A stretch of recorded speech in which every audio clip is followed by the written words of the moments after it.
we're going to discuss the principle of loosen the hip joint. Now the importance of the hip joint is all movement goes through the hip joint. So we have to have it flexible and usable.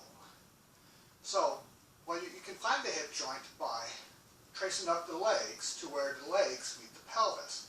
And this is where your hip joint is. So that when I turn from the hip joint, move from the hip joint, my torso moves as a unit, my legs stay centered over my feet. So that the movement is coming from my hip joint. This releases pressure off of the back, off of the spine, and also keeps the knees and ankles from torquing. Now, if I turn sideways, you'll notice that this leg stays centered over my foot. So it's not going forward and back, it's staying centered over my foot.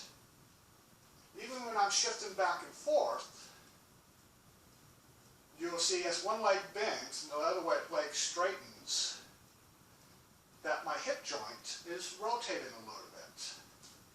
There's a feel, as it comes forward, the hip joint's closing and the other hip joint is opening. So come back, this hip closes and this hip opens. So that the rotation, the hip joint is rotating with each movement I make.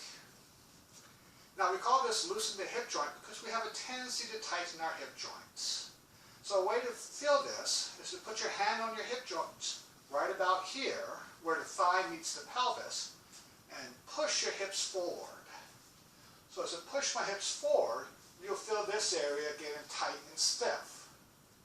And to release it, you gotta let the hips come back, then the ankles and knees, and you'll feel this area becoming more pliable, more malleable. And that is loosening up these muscles, allowing the muscles to now work properly. So that is the idea behind loosen the hip joint.